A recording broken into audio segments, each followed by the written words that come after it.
Howdy, this is Andreas from TacticalGearhead.com. I hope you all can see me here.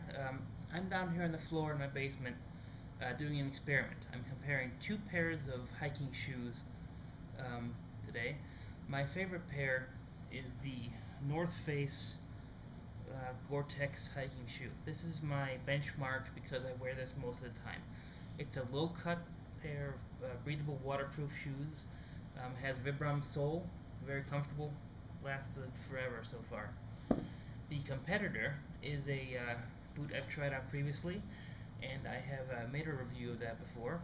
It's the Hi-Tec Cascadia boot, which uses E-Vent, which is a competitive material to Gore-Tex.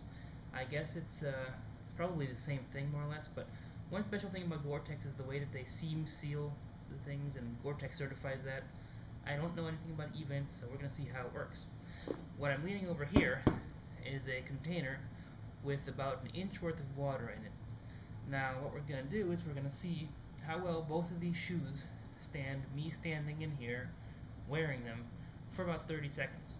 I've got a dry pair of socks on. Let's hope that my socks stay dry. If not, somebody's got some questions to answer about the quality of their boots. Alright folks, I hope you can see the container, and I hope you can see what's going on here. What I've got in this container is roughly an inch of water, and because the water is, light color, see-through, it's going to be hard to see, but I'm about to step in here with my Gore-Tex waterproof breathable shoes by Northface. I'm about to see how waterproof and breathable they actually are. I've never actually stood for a prolonged period in a puddle or something, but theoretically these shoes should have no problem. Now, as you may or may not be able to see, the shoe is actually submerged now to where it's over the sole line, and a good amount of the shoe is covered, I'd say. I mean, that's definitely not completely submerged, but again, it's a low-cut shoe. I can't go in too deep of water here. Let me grab the camera and show you. What I've got here is the water coming up to about here on the shoe. Now I'm going to stand in here for roughly 30 seconds, and we'll see how things go. Like I said, I've got no idea what's going to happen here. So far, I don't feel any water. Again, I started with a dry pair of socks. No water in here whatsoever so far.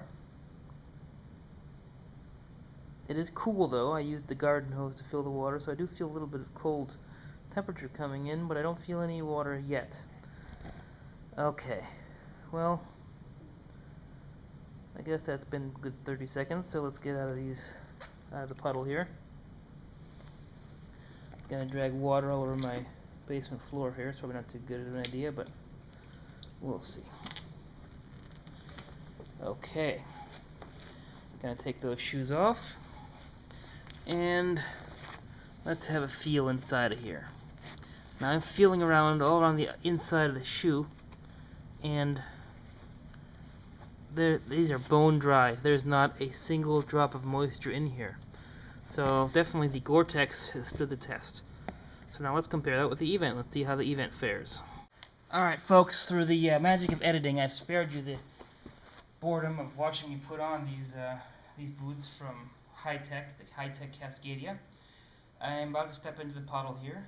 Now theoretically, because these are boots rather than rather than low-cut shoes, they should fare even better in this simulated puddle than my low-cut Gore-Tex shoes from Northface. Now, again, we've got the same amount of water. Now, the amount of water for now is just above the sole line, just as it was with the Northface, which makes sense because the sole is probably the same. They are both Vibram soles.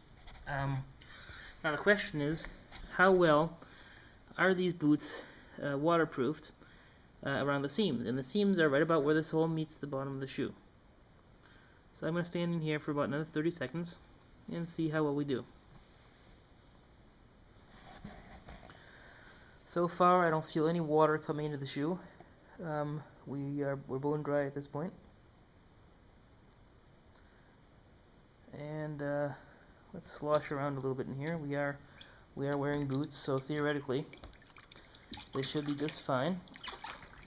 Sloshing around here, let the water kind of go over the top of the boots a little bit, just simulating, you know, what it might be like to walk through a small stream or something.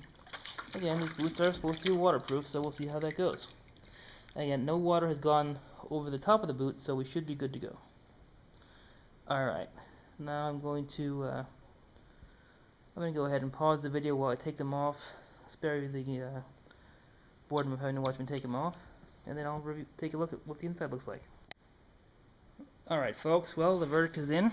I'm feeling around here inside of the boot, and I don't feel any kind of water or moisture has gotten through at all.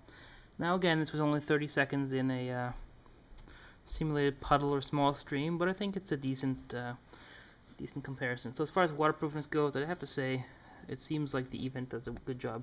The Hi-Tec boot has some kind of a coating on the outside. It seems like the water just kind of pearl beads off the outside, which is kind of nice.